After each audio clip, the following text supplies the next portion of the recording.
កុំខឹងនឹងបងធ្វើអ្វី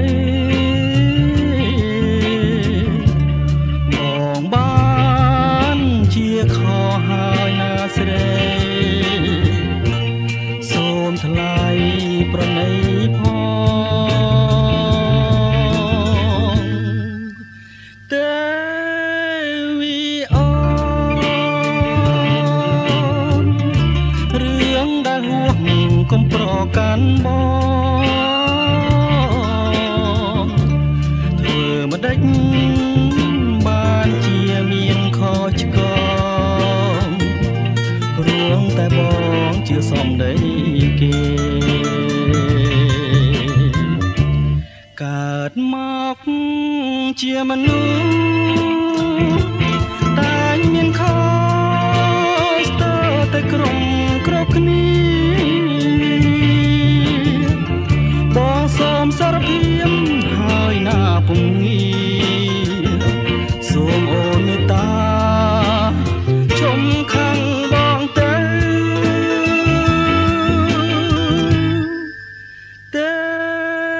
វីអូនតានៅទីណាស្រពីលទៅបើបានពីងបងស្រែកហៅសូមស្រីពើមេត្តាវិលវិញ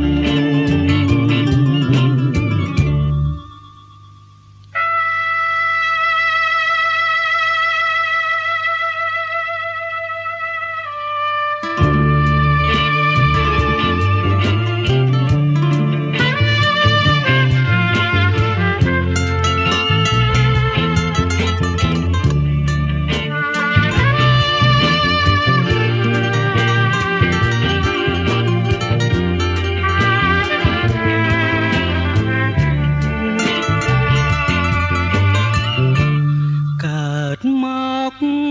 ជាមនុស្សតែមានខុសស្ទើរតែគ្រប់គ្នាបងសូមសារភាពហើយណាពុំងាសូមអូនមេត្តាជុំខាងបងទៅ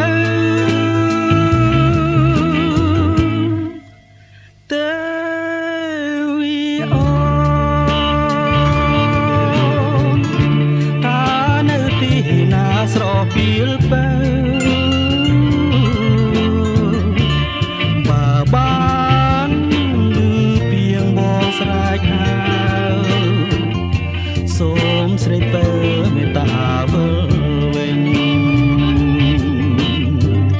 សូមស្រីពើ